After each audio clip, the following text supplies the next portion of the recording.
2021년 11월 10일 선목교회 중고등부 말씀 묵상입니다. 기도로 나아갑시다. 고마우신 하나님, 오늘도 말씀을 묵상하게 하시니 감사합니다. 에스겔서의 마지막 묵상의 시간도 하나님이 주시는 은혜를 깨닫게 도와주세요. 예수님의 이름으로 기도합니다. 아멘. 오늘 말씀은 에스겔 48장 15절부터 35절입니다.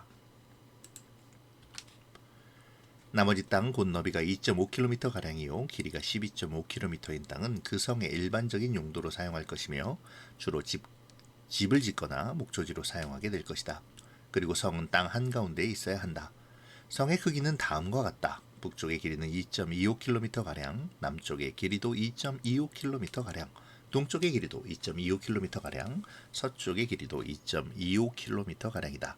목초지로 쓸 땅은 북쪽으로 125m가량, 남쪽으로도 125m가량, 동쪽으로도 125m가량, 서쪽으로도 125m가량이다.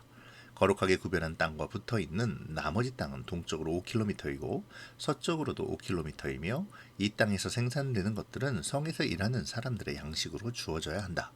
그리고 성에 사는 사람들로서 이 땅을 일구는 사람들은 이스라엘의 모든 지파로부터 온 사람들이어야 한다.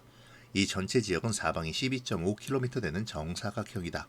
너희는 성에 딸린 땅과 함께 거룩한 땅을 주님께 드리는 특별한 선물로 바쳐야 한다. 거룩하게 구별한 땅의 양옆과 성에 딸린 땅의 양옆에 있는 나머지 땅은 왕의 몫이다. 그 땅은 거룩하게 구별한 땅, 동쪽 옆으로 동쪽 경계선까지이며 서쪽 옆으로는 지중해까지이다. 두 지역의 길이는 지파들이 차지할 땅의 길이와 같다. 이 땅이 왕의 몫이다. 거룩한 땅과 성전 안의 성소가 그 땅의 한 가운데에 있어야 한다. 레위 사람의 땅과 성에 딸린 땅은 왕의 몫으로 돌아갈 땅 중간에 자리 잡게 된다. 왕에게 속한 땅은 유다의 경계선과 베냐민의 경계선 사이에 있게 될 것이다. 나머지 지파들이 받을 땅은 다음과 같다. 베냐민의 몫은 동쪽에서부터 서쪽으로 지중해까지이다. 시므온의 몫은 베냐민 지파를 경계선으로 해서 동쪽에서 서쪽까지이다. 이사갈의 몫은 시므온 지파를 경계선으로 해서 동쪽에서 서쪽까지이다. 스불론의 몫은 이스갈 지파를 경계선으로 해서 동쪽에서 서쪽까지이다. 갓의 몫은 스불론 지파를 경계선으로 해서 동쪽에서 서쪽까지이다. 갓의 남쪽 경계선은 동쪽으로 사해 부근의 다말에서부터 무리바 가데스셈까지 이르고 또 거기에서부터 이집트 시내들을 따라 지중해까지이다. 이것이 너희가 제비를 뽑아 이스라엘 지파 사이에 나누어야 할 땅이다. 이 땅들이 그 지파들의 몫이다. 나 주 여호와의 말이다. 성의 문은 다음과 같다. 북쪽 성벽의 길이는 2.5km가량이다. 북쪽의 문은 모두 3개가 있는데 그 이름은 르우벤문, 유다문, 레위문이다. 성문의 이름은 이스라엘 지파의 이름에서 따온 것이다. 동쪽 성벽의 길이는 2.5km가량이다. 동쪽의 문은 모두 3개가 있는데 그 이름은 요셉문, 베냐민문, 단문이다. 남쪽 성벽의 길이는 2.5km가량이다. 남쪽의 문은 모두 3개가 있는데 그 이름은 시므온문, 이사갈문, 스불론문이다. 서쪽 성벽의 길이도 2.5km가량이다. 서쪽의 문도 모두 3개가 있는데 그 이름은 간문, 아셀문, 납달레문이다. 이렇게 성의 둘레는 9km가량이다. 그때부터 이 성의 이름은 여호와께서 거기에 계시다라는 뜻의 여호와 삼마가 될 것이다. 아멘. 드디어 에스겔의 긴 여정이 끝나는 날입니다. 오늘 본문은 에스겔의 마지막 부분인데요. 이스라엘의 이름을 하나하나 부르시며 땅을 분배해 주시는 하나님께서 이스라엘의 가장 중심에 거룩히 구별할 땅을 지정하시죠. 그곳에 성소를 세우고 그 성소를 관리하는 레위 족속들과 특별히 사독 자손들에게 거룩한 땅에서 거처를 얻게 하셨습니다. 또한 하나님은 거룩한 땅에 성읍을 지을 것을 명하시죠. 성읍의 좌우측에 경작지를 만들어 그 소산을 성전에서 봉사하는 사람들을 위해 제공하고 또 성읍에서 사는 사람들을 위해 제공하도록 하였습니다. 성읍에서 사는 사람들은 그 경작지에서 일해야 합니다. 거룩한 땅의 좌우측으로는 왕의 땅으로 주시는 것이죠. 이스라엘의 중앙에 위치한 거룩한 땅과 왕의 땅에 대한 것은 그림을 참조하시면 이해가 쉬울 것 같습니다. 하나님께서는 이제 나머지 5지파의 땅을 분배해 주시죠. 그 땅은 베냐민, 시므온, 이사갈, 스불론, 갓의 순으로 분배되었습니다. 그 후에 성읍의 사면에 이스라엘 지파의 이름을 딴 문을 만드시고 다시 12지파의 이름을 불러주시죠. 그리고는 거기에 하나님이 함께 계신다라는 뜻의 여호와 삼마라는 이름을 붙여 주셨습니다. 12지파의 문으로 쌓여있는 성읍을 여호와 삼마라고 부르시는 이유는 하나님께서 12지파와 함께 계시겠다는 의미이죠. 회복될 이스라엘은 이제 하나님이 떠나시지 않는 하나님이 계시는 하나님의 백성이 될 것입니다.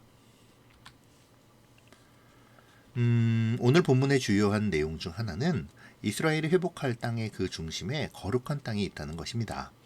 그 거룩한 땅의 중심에는 성소가 있죠.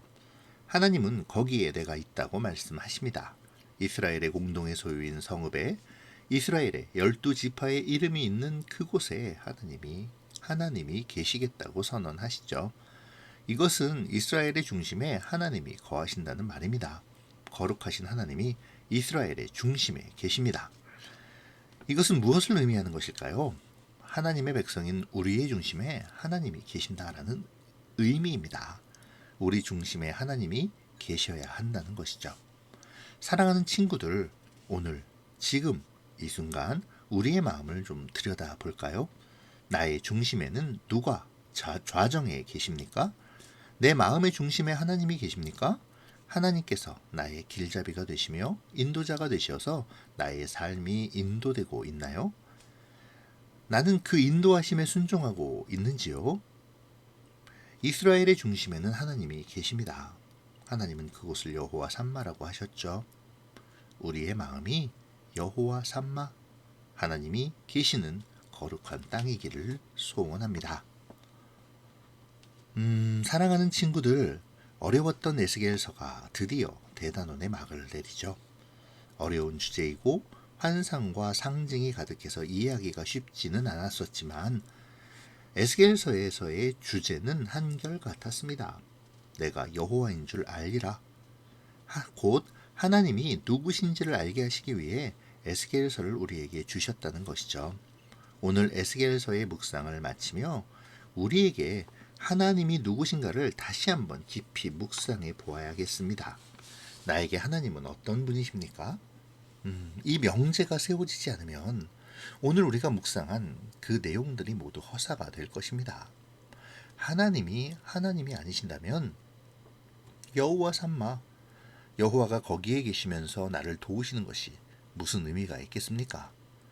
하나님께서는 오늘의 마지막 단어인 여호와 삼마의 의미를 깊이 알게 하시려 이스라엘을 징계하시고 회복시키시고 또 이방의 강대국들을 물리치셨습니다. 그렇게 하나님의 하나님 되심을 알려주시고 오직 하나님만을 섬기고 의지할 것을 명령하시죠.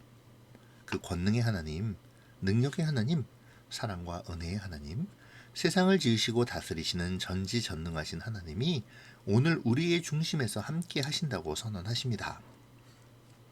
여호와라는 이름의 뜻은 스스로 있는 자, 곧 영원하고 자존하시며 절대 유일하신 존재임을 강조하는 이름이죠. 특히 자기 백성을 구원하시며 언약을 성취하시는 신실하심과 인자하심을 상징하는 이름입니다.